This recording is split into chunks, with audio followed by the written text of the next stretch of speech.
Salut les mecs. La franchise Star Wars peut se résumer en une phrase, on va le dire des plus simples, composée de 6 mots. Comment ça a pu tourner aussi mal? Puisque oui, imaginez si à la fin des années 90, on vous avait dit que Star Wars, cette saga intergalactique bien aimée, allait devenir progressivement hors de propos dans la culture populaire en moins de 25 ans. Vous auriez certainement trouvé l'idée inconcevable, en fait, presque risible. Pour qu'un tel désastre se produise, il aurait fallu un niveau de négligence et de mauvaise gestion de la franchise digne d'une enquête fédérale. Et pourtant, c'est exactement ce qui s'est passé. Et ce qui rend cette chute encore plus tragique, c'est qu'elle n'a pas été causée par un complot insidieux ou même une volonté de saboter la franchise. Non, c'est bien pire. Tout cela est le résultat de choix sincères pris par des gens qui pensaient bien faire. Des gens peut-être pas très compétents. Et depuis des années, les fans de la galaxie lointaine, très lointaine, tentent de comprendre cette descente aux enfers. Est-ce que c'est à cause de la prélogie?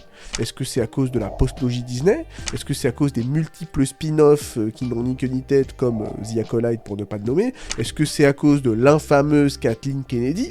Eh bien, les théories abondent, les analyses aussi, et sur YouTube, la chute de Star Wars, entre guillemets, est devenue un sujet presque inépuisable, un exercice que on pourrait appeler l'autopsie de Star Wars.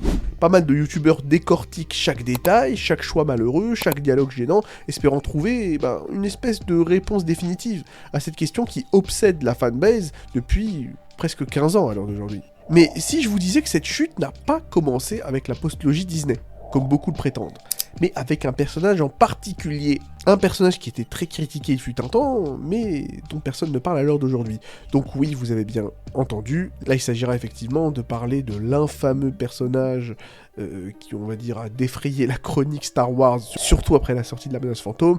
Là, en ce qui me concerne, il s'agit du personnage qui représente la clé pour comprendre la chute de Star Wars, et cette clé réside dans un seul nom et dans un seul personnage, j'ai nommé Jar Jar Binks. Souvent moqué, ridiculisé et détesté, Jar Jar a longtemps été considéré comme étant une erreur isolée, un accident, on va dire, des plus embarrassants dans une saga autrement glorieuse. Mais Jar Jar n'est pas qu'un problème parmi d'autres. Il est le symptôme d'une dérive fondamentale dans la philosophie créative de la franchise. Mais en même temps, et c'est aussi ça qui est, assez ironique dans Jar Jar, c'est que Jar Jar est une dérive, mais c'est aussi la raison pour laquelle finalement Star Wars est devenu si apprécié. Et on va essayer de discuter un peu de tout ça, du côté ambivalent de Jar Jar Binks et de ce qu'il représente. Parce que quoi qu'il en soit, pour comprendre la tragédie de la chute de Star Wars, il faut remonter au moment où l'innocence et l'innovation des débuts ont laissé place à une obsession mal placée pour plaire à tous, et où les mauvaises décisions ont commencé à s'empiler. C'est l'histoire d'une saga qui voulait tout avoir, des sabres laser pour les fans hardcore, des blagues faciles pour les enfants, et des milliards de dollars de merchandising. Le problème, c'est que tout a commencé à s'effondrer à partir de ce moment. Jar Jar n'est pas simplement une erreur de casting ou un faux pas comique, il est en même temps le symbole d'une certaine prise de risque et d'originalité de George Lucas, mais aussi symbole du moment où la vision artistique a été sacrifiée sur l'autel du commerce. Ainsi, pour comprendre l'ascension et la chute de Star Wars, on va pas forcément parler de la postlogie, à la limite, je vais même pas débattre. Les 3 films de la postlogie sont très certainement les pires de toute la franchise Star Wars. Là-dessus, il n'y a pas de souci, d'ailleurs, j'ai fait une vidéo là-dessus. Mais pour comprendre vraiment le tout début de cette chute, il va falloir revenir au chemin tracé par Jar Jar Binks. Non pas parce qu'il est le seul responsable, mais parce que tout ce qu'il représente éclaire les choix qui ont mené la saga vers sa propre destruction. Bienvenue dans une tragédie galactique en 3 actes, et au centre de tout cela se tient l'étrange Gungan que personne ne voulait vraiment voir. Alors sans plus attendre, c'est parti. Bon, le premier acte, bien évidemment, là il s'agit de l'âge d'or, donc de la trilogie originale de George Lucas, qui représente probablement le plus grand succès de l'histoire d'Hollywood. Il faut savoir que ces films sont indépendants, Ils n'ont pas seulement conquis les cœurs et les esprits des fans, ils ont redéfini ce que le cinéma pouvait être. C'est un mélange unique de musique, de narration, d'effets visuels qui était sans précédent à l'époque, et ces films ont battu des records au box-office complètement inimaginables, et ont laissé un héritage culturel qui a inspiré toute une génération d'artistes et de réalisateurs. Bon, là-dessus on va pas trop en discuter, voilà, les 3 films sont incroyables. Le 3e est clairement le moins bon des 3, mais bon, c'est quand même des films qui, on va le dire, n'ont rien à prouver.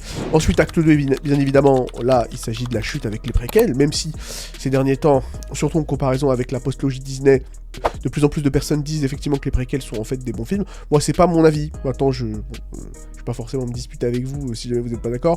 Pour moi, les préquels sont pas très bien. Le 3e est quand même sympa, la revanche des Sith. Mais voilà, bon, les 2 premiers sont des catastrophes en ce qui me concerne. Et même si, techniquement parlant, c'est Disney qui a fini par faire sombrer Star Wars pour de bon, avec bien sûr l'acte 3, c'est-à-dire l'enterrement de Star Wars avec la postlogie, bon, on va pas se mentir, La franchise était déjà sur la pente descendante, avant que l'Empire du Mal, j'ai nommé Disney, ne mette la main sur Star Wars. Parce qu'il faut le savoir, lorsque les rumeurs d'une nouvelle trilogie ont commencé à circuler, à l'époque des préquels justement, hein, je parle des préquels là, beaucoup s'attendaient à ce que l'histoire reprenne là où la trilogie originale s'était arrêtée, avec les personnages emblématiques que les fans connaissaient déjà. Cependant, il a été révélé que les nouveaux films serviraient en réalité d'origin story de la trilogie originale, et ça a immédiatement placé la franchise dans une position inconfortable. L'ordre chronologique des événements ne correspondait plus à l'ordre de sortie. Et même à l'époque où j'étais enfant, cette confusion était un peu agaçante. Cette confusion m'agaçait. Mais malgré cette appréhension, bon, l'immense enthousiasme pour un nouveau Star Wars a complètement éclipsé les inquiétudes de la plupart des gens. Et en 98, eh bien... on a eu tous notre premier aperçu du grand retour de la saga sur grand écran, c'est-à-dire la menace fantôme. Et on va le dire, jamais dans l'histoire du cinéma, un film n'a été aussi attendu. Voilà, les gens faisaient la queue un mois avant la mise en vente des billets. Certains allaient voir des films qu'ils ne voulaient même pas regarder juste pour voir la bande-annonce de ce film-là. Mais toute cette euphorie s'est rapidement transformée en déception lorsqu'il est apparu. Parce qu'évidemment, on va enfin parler du personnage qui sera, eh bien, la figure centrale de cette vidéo. Là, il s'agira effectivement de Jar Jar Binks. Alors, Jar Jar Binks est une sorte de mélange étrange entre un lapin, un canard et une sorte de salamandre. Il mesure environ 1m95 et il a l'air très maladroit, il semble prêt à trébucher à tout moment. Il parle un anglais approximatif avec un accent très prononcé, ce qui rend la compréhension de ses dialogues, on va le dire, des plus difficiles, et ce ne serait même pas un gros problème s'il ne parlait pas autant. He's embarrassing, but my friend might have been banished. Jar Jar, à sa manière, est un spectacle un peu constant, on va dire. C'est-à-dire qu'il prend un peu la vedette, surtout dans la menace fantôme, et bon, sa présence s'impose comme une agression presque non-stop pour les sens. Il accapare l'attention comme un réveil matin assourdissant. Il nous est impossible de l'ignorer, peu importe à quel point on essaie. Et pour une raison obscure, le personnage est constamment en train de faire ou dire quelque chose de maladroit ou de farfelu. Ces bizarreries n'ont ni queue ni tête et elles deviennent rapidement insupportables. Et pourtant, au début, on pourrait peut-être penser que ce personnage en fait ne serait qu'une simple blague ponctuelle, c'est-à-dire qu'on le voit au début du film et puis ensuite après on ne le voit plus. Mais non, Jar Jar Binks, lui, il reste, il est là pour demeurer. Et récemment, quand j'ai revu La Menace Fantôme, en fait, j'étais peut-être même pas assez préparé à la manière dont Jar Jar domine le film. Tout le monde se souvient des pires moments, mais on oublie souvent l'étendue totale de son omniprésence dans l'histoire. Avant la sortie du film, La Menace Fantôme, les spectateurs étaient surtout intrigués par les personnages prometteurs, tels que Darth Maul ou Mace Windu, ainsi que par des figures emblématiques qui allaient revenir effectivement sur le devant de la scène, tels que Yoda ou Palpatine. Mais ce que personne n'avait anticipé, c'est qu'un espèce de cartoon qui n'a rien à voir, qui n'a rien à faire dans Star Wars, aurait plus de temps d'antenne et plus de temps d'écran que presque tous ces personnages réunis. Jar Jar Binks a plus de présence à l'écran que tout autre personnage mis à part 4, et sa simple existence à l'écran, on va dire, a traumatisé toute une génération de spectateurs, et toute une génération de fans de Star Wars. Et le pire dans tout ça, c'est qu'il n'y a pratiquement aucune justification à sa présence omniprésente justement dans l'intrigue du film La Menace Fantôme. Son impact sur l'intrigue est insignifiant. Jar Jar semble suivre les héros par pure circonstance, et le film tente d'expliquer cela par une espèce de ligne rapide vis-à-vis une life depth, mais ça ne justifie en rien pourquoi Jar Jar doit être physiquement à côté des héros à chaque instant. Il n'offre aucun avantage tactique, même durant les combats. En fait, il est plus un boulet qu'une aide en réalité. D'ailleurs, on sait même pas s'il y a quelqu'un dans l'histoire parmi les personnages du film qui l'aime réellement. Chaque fois qu'on le voit, il se fait insulter par tout le monde. Qui-Gon Jinn, d'ailleurs, limite doit se retenir de pas lui arracher la langue. Enfin, c'est quand même un truc de ouf. Et donc, à la fin, on se demande mais pourquoi est-ce qu'il est là ? Comment l'un des personnages les plus agaçants de l'histoire du cinéma a-t-il été introduit dans l'univers Star Wars sans aucune raison apparente ? Et le simple fait qu'une telle décision ait été prise est ahurissant. Et ce serait l'équivalent de mettre un mignon dans Le Seigneur des Anneaux. Et à la fin, on se demande, mais pourquoi avoir fait ça ? Qui est responsable de cette catastrophe ? Et c'est là où, évidemment, on va devoir reparler de George Lucas. Donc alors, la prélogie se centre sur la fameuse prophétie, centrée sur une figure légendaire, l'élu, qui serait là pour rééquilibrer la force, et qui, finalement, puisque là il s'agit de Anakin Skywalker, trahira de manière assez tragique tous ceux qui l'aiment. Bon, et ironiquement, cette prophétie pourrait tout aussi bien décrire l'homme qui l'a imaginé, c'est-à-dire George Lucas. Alors, George Lucas, qu'on peut considérer comme étant le père de Star Wars, est l'un de ces réalisateurs qu'on ne voit presque plus aujourd'hui. Là, il s'agit d'un véritable auteur, quelqu'un qui exerce une influence véritable sur tous les aspects de la production de ses films. Et ce type de réalisateur était une figure clé du mouvement du nouveau Hollywood des années 60 et 70, une période où les réalisateurs avaient un contrôle sans précédent sur les budgets des studios.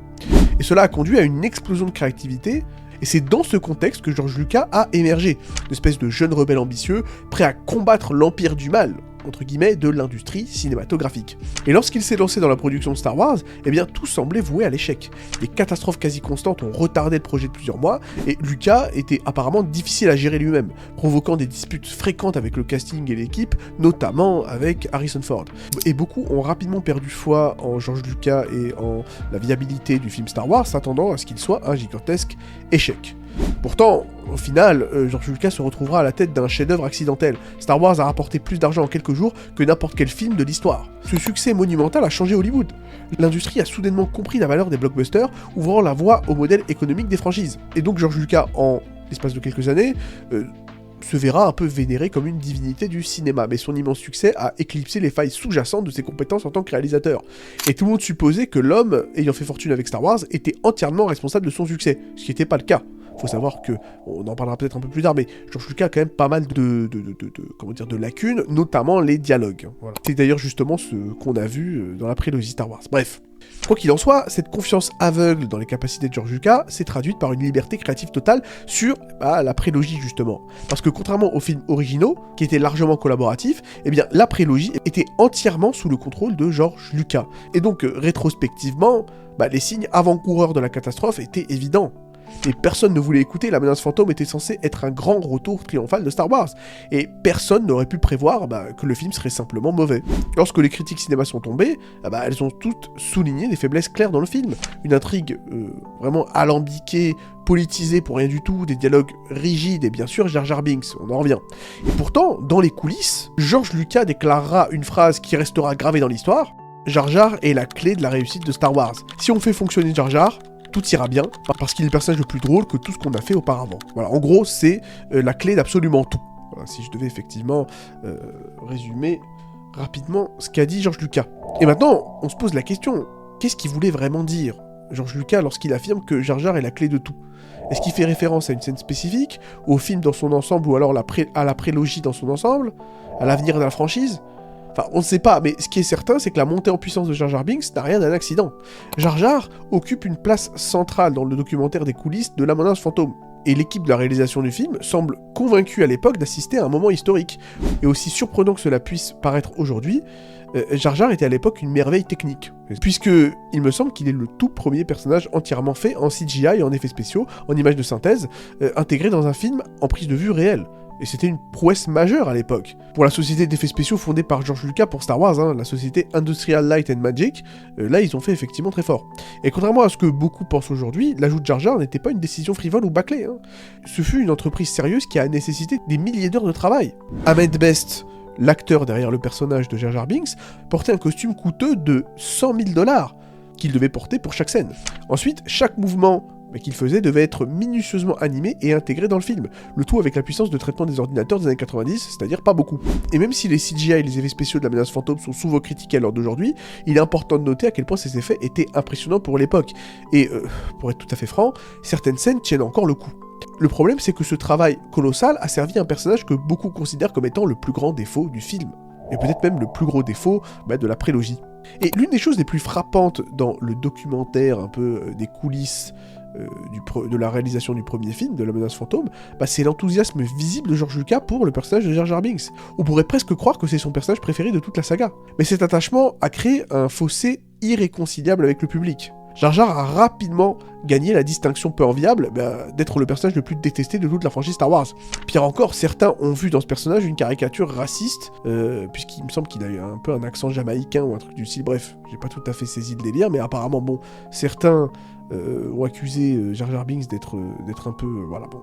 Vous avez compris, ce qui a donc forcément encore plus alourdi les critiques à son égard. Et les moqueries n'ont pas tardé à envahir la culture pop avec des séries, des émissions tournant ouvertement Jar Jar en ridicule, notamment, effectivement, South Park.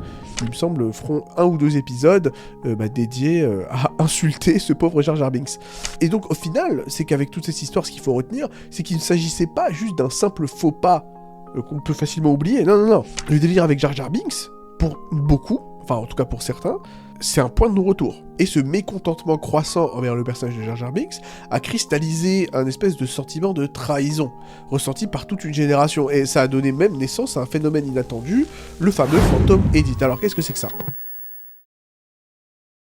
Il faut savoir qu'au début des années 2000, il y a une espèce de mystérieux monteur-éditeur anonyme qui a diffusé une version pirate de La Menace Fantôme en supprimant environ 18 minutes de séquences du film, principalement d'ailleurs centré sur les pitreries de Jar Jar Binks. Et en fait, ce montage alternatif a été très bien accueilli par pas mal de figures influentes d'Hollywood, beaucoup le considérant comme une amélioration. Et vous l'aurez compris, ça c'est vraiment un coup terrible pour George Lucas, dont la grande vision venait d'être surpassée par une simple copie pirate avec un tiers du film qui est parti en vacances. Et ce rejet collectif de La Menace Fantôme a probablement influencé la décision de George Lucas de réduire considérablement le rôle de Jar Jar Binks dans les 2 films suivants. Alors que le personnage était inévitable dans La Menace Fantôme, il devient presque invisible dans l'Attaque des Clones et La Revanche des Sith. Et le résultat, c'est que les suites ont été mieux accueillies proportionnellement au temps d'écran réduit de Jar Jar. Et même si la perception de la prélogie s'est améliorée au fil du temps, tant et si bien qu'à l'heure d'aujourd'hui, les gens apprécient plus ou moins la prélogie, surtout le dernier épisode, elle n'a jamais pu vraiment surmonter la mauvaise réputation de Jar Jar Binks, et surtout la mauvaise réputation du tout premier film, La Menace Fantôme, qui a laissé une tache indélébile sur la franchise, contribuant à une chute importante des recettes entre l'épisode 1 et l'épisode 2. Et on peut affirmer, sans risque, que de nombreux spectateurs déçus par Jar Jar ont simplement décidé de se tailler en fait, et de ne pas regarder la suite. Et bientôt, ce fut une évidence pour tout le monde, la franchise Star Wars devait continuer sans Jar Jar Binks. Et progressivement, le personnage disparut des produits dérivés et des supports promotionnels de Star Wars. Il fut réduit à de rares apparitions dans les médias dérivés de Star Wars, comme les jeux Lego Star Wars ou la série The Clone Wars en 2008. Et dans The Clone Wars d'ailleurs, Jar Jar est plus tolérable, puisque là il est dans un environnement de dessin animé. Et d'ailleurs, Ahmed Best, l'acteur qui a incarné Jar Jar originellement, reprit son rôle pour un temps, mais son expérience fut loin d'être facile d'ailleurs. Il me semble que il décida, à partir d'un certain moment, de s'en aller, puisqu'il fut l'un des premiers à subir la face sombre du fandom toxique de Star Wars. Des décennies avant que ce phénomène ne devienne tristement commun, il en fit les frais, et pas qu'un peu. La haine envers Jar Jar affecta profondément la santé mentale d'Ahmed Best, au point qu'il perdit apparemment la volonté de vivre, en tout cas c'est ce qu'il dit. Et c'est un peu une tragédie qu'un personnage qui était conçu à la base pour amuser un peu tout le monde soit devenu la source de tant de souffrance. Ahmed Best finit par s'éloigner de la série de manière définitive, laissant sa place à un doubleur au pseudonyme mystérieux, B.J. Hughes, qui plus tard sera révélé comme étant le célèbre acteur de doublage Phil Lamar. Et en fait, ce dernier a utilisé un faux nom, un alias, afin d'éviter que son image ne soit associée à Jar Jar Binks. C'est pour vous dire à quel point c'était sérieux, quoi. Ça veut dire que si tu doubles Jar Jar Binks, 2 jours plus tard, tu reçois des menaces de mort. C'est quand même un truc de fou. En fait, Jar Jar était devenu si infâme que les acteurs, en fait, avaient peur de le jouer. Son dernier souffle dans l'univers Star Wars survint le 7 mars 2014, lors de son ultime apparition dans The Clone Wars, et ensuite, il me semble qu'on ne le verra plus jamais. Et malgré son infamie, encore une fois, Jar Jar Binks allait quand même connaître une résurrection inattendue dans l'imaginaire collectif, grâce à l'une des théories les plus audacieuses, et on va dire, en ce qui me concerne, l'une des plus intéressantes de l'univers Star Wars, la théorie de Darth Jar Jar. Tout a commencé par un sketch de Robot Chicken, qui imaginait Jar Jar comme un seigneur Sith, secret et tout-puissant. Et à première vue, cette idée semble absurde, et avait juste pour but de faire rire. Mais certains fans, après des années d'analyse de la prélogie, ont commencé à y déceler des indices subtils de ça. En fait, l'hypothèse est plus que fascinante, puisque la théorie stipule que Jar Jar n'est pas le clown maladroit qu'il prétend être, mais un manipulateur-calculateur, utilisant son apparente incompétence pour tromper tout son entourage, et en fait pour tromper tout le monde, même le spectateur. Et selon cette vision, chaque geste étrange, même sa façon de marcher et de tomber de façon un peu ridicule, chaque moment d'imprévisibilité du personnage dans La Menace Fantôme serait en réalité prémédité. Et si cette théorie est vraie, elle recontextualise absolument tout. Les compétences improbables de Jar Jar en combat, parce qu'on le voit à la fin du film en train de se battre effectivement avec des AT-AT quasiment et déboîter tout le monde, en fait, ces scènes qui étaient un peu ridicules, pour pas montrer justement qu'il y a une maîtrise intentionnelle dans toutes ces bizarreries et dans toutes ces bouffonneries. Et ainsi, Jar Jar Binks aurait été conçu pour être le miroir sombre de Yoda, un autre personnage excentrique et qui révélera plus tard avoir une puissance incomparable. Sauf que Jar Jar Binks, contrairement à Yoda, ne serait pas gentil mais plutôt méchant, puisqu'il aurait des intentions beaucoup plus sinistres. En tout cas, encore une fois, d'après cette hypothèse.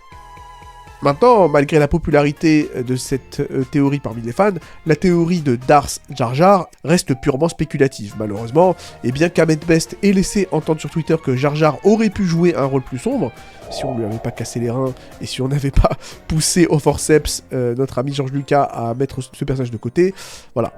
Aucune preuve officielle n'a jamais confirmé cette idée. Et ce qui est fascinant, c'est que cette théorie transforme la plus grande faiblesse des préquels en un atout narratif brillant. Mais même si cette hypothèse s'était avérée vraie, rien ne garantit qu'elle aurait sauvé la prélogie. Cela étant dit, je pense que...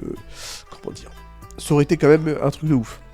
C'est vraiment dommage, parce que on aurait pu considérer cette révélation, s'il y avait eu cette révélation à la fin de l'attaque des clones ou à la fin de la revanche des Sith, on aurait pu comparer cette révélation avec la fameuse révélation de « Je suis ton père » de Darth Vader. Je pense que clairement il y avait moyen de retourner le cinéma sur sa tête avec une telle révélation. C'est vraiment dommage que ça n'a pas été le cas. Pour en revenir rapidement avec George Lucas, vous l'avez compris, la réception très mitigée de la prélogie, et tout particulièrement de la menace fantôme, a eu un impact très négatif sur lui.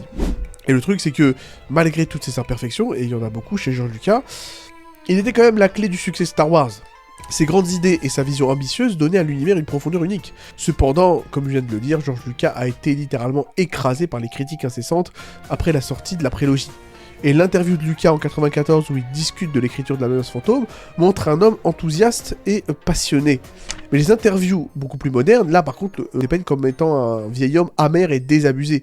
Comme si la lumière de passion en lui s'était définitivement éteinte. Et quand il a vendu Star Wars à Disney le 30 octobre 2012, beaucoup ont vu cela comme une bénédiction, mais en réalité, cela marquait la fin d'une ère de créativité visionnaire.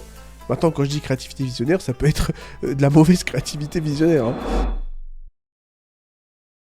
On arrive donc à l'acte 3, l'enterrement de la franchise Star Wars avec Disney. Et on peut comprendre George Lucas d'une certaine manière, puisque ok, il a abandonné Star Wars, mais ses créations étaient devenues une source constante de négativité. Et donc à la fin on se dit, mais à quel prix, finalement? Et ça l'a un peu forcé, donc effectivement, de lâcher un peu Star Wars. Et alors que beaucoup voyaient en Disney un sauveur, on allait bientôt découvrir que le véritable mal viendrait de l'absence de George Lucas, plutôt que sa présence. Et donc l'apostologie Disney, pas besoin d'en parler, d'ailleurs j'ai fait une vidéo là-dessus pour ceux que ça intéresse. C'est une véritable catastrophe, les 3 films sont éclatés au sol, mais bon, c'est une autre histoire. Mais si on en revient un instant à l'origine de Star Wars et à la manière dont la franchise a conquis le monde, on se rend compte que c'était ni un accident, ni un simple coup de chance. Le succès des films originaux repose sur une alchimie unique, entre la vision artistique de George Lucas, les innovations techniques de l'époque et les thèmes universels comme le destin, la spiritualité, la rédemption, ou même d'autres concepts un peu plus alambiqués tels que le héros au mille visages.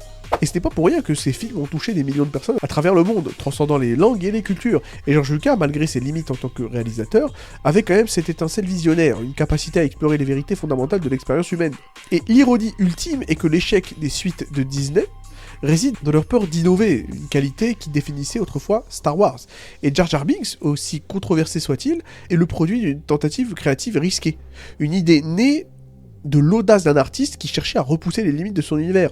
Disney en revanche a joué la carte de la sécurité, produisant des films aseptisés, dépourvus d'imagination et dépourvus d'âme. Et dans le refus de prendre des risques, ils ont étouffé la grandeur même qui faisait de Star Wars un phénomène unique. Cela étant dit, quand même, on va pas se mentir, quand je parle effectivement de côté aseptisé et de carte de la sécurité, là je parle du réveil de la Force et de l'ascension de Skywalker. Parce que on peut critiquer effectivement la postlogie tous les jours de la semaine. Voilà, on va pas se mentir. Les Derniers Jedi est un film qui, on va dire, porte relativement ses couilles. Voilà, je dis bien relativement. C'est un film qui est très mauvais, mais c'est un film qui a tenté pas mal de choses. Rian Johnson a tenté des choses, il a mal tenté les choses, mais c'est un film qui, on va dire, je pense qu'avec les années, peut-être que ce sera peut-être qu'il sera considéré comme étant le moins mauvais film de la postlogie. Ce qui serait ironique, hein, puisque The Force Awakens avait été très très bien reçu, hein, le réveil de la Force avait été très très bien reçu, alors que pourtant c'était une copie carbone d'un Nouvel Espoir, mais bref, peu importe. Je pense qu'avec le recul, c'est le film qui aura le moins mal vieilli, finalement. Parce que c'est le film qui, justement, est le plus audacieux. De façon stupide, voilà, mais le plus audacieux quand même. Et donc, mais bon, voilà, à l'heure d'aujourd'hui, les cendres de Star Wars continuent de se consumer, surtout avec toutes ces séries qui n'ont ni queue ni tête. Même la série du Mandalorian, voilà, les 2 premières saisons étaient sympathiques, mais encore, la deuxième était pas incroyable, la saison 3 était éclatée au sol. Donc voilà, bref, les cendres de Star Wars continuent de se consumer, voilà. La franchise continue de chuter et de s'enterrer, mais on peut quand même au moins apprécier l'homme qui a allumé la flamme originelle de la franchise. Et malgré les critiques et les échecs, George Lucas a laissé derrière lui un impact culturel indélébile. Cela étant dit, malgré toutes les critiques que l'on peut effectivement formuler vis-à-vis de la postlogie, pour moi la chute de Star Wars commence avec Jar Jar Binks. Parce que peut-être que certains en regardant cette vidéo la trouveront un peu désordonnée, parce que c'est vrai que je parle un peu de tout et n'importe quoi en passant d'un sujet à l'autre. En fait, ce que je voulais dire avec cette vidéo, c'est que Jar Jar Binks, qui est donc ce personnage maladroit et mal aimé, incarne à la fois les ambitions démesurées et les erreurs tragiques de George Lucas. Cela étant dit, avec le recul, Jar Jar Binks est regardé avec beaucoup plus de clémence aujourd'hui. En fait, c'est pas parce qu'il est bon, mais surtout parce que les gens détestent la post-logique. Et au final, la chute de Star Wars n'est pas simplement l'histoire d'un empire qui s'effondre, c'est une leçon sur l'importance de l'audace dans l'art, entre guillemets avec un grand A, sur la nécessité de prendre des risques, et sur la tragédie que c'est de perdre de vue ce qui rend une œuvre vraiment spéciale. Et George Lucas, dans ses triomphes comme dans ses échecs, nous a offert une vision unique. Et d'une certaine façon, Jar Jar Binks, est la clé pour comprendre pourquoi Star Wars a été une franchise si appréciée, puisque c'est une franchise effectivement qui a beaucoup osé, mais c'est aussi cette même audace qui finalement sera le premier pas de la chute de la série. Donc je trouve effectivement que c'est quand même un personnage très intéressant, le Jar Jar Binks, puisque au final ce personnage reste la clé pour comprendre ce qu'a été Star Wars et pourquoi son héritage malgré tout persiste encore. Donc la vidéo est terminée en espérant qu'elle vous ait plu. Dites-moi ce que vous en pensez. Là effectivement vous voyez que j'essaie de tenter plein de trucs différents. Voilà, dites-moi si vous avez apprécié ça, si vous voulez peut-être que je parle d'autres séries, que je fasse également une review complète des autres séries. En tout cas, dites-moi ce que vous avez pensé de la vidéo. Dites-moi s'il y a d'autres éléments que j'ai peut-être oubliés, dont j'ai pas parlé. Abonnez-vous pour encourager la chaîne, likez la vidéo si elle vous a plu, prenez soin de vous, à la prochaine.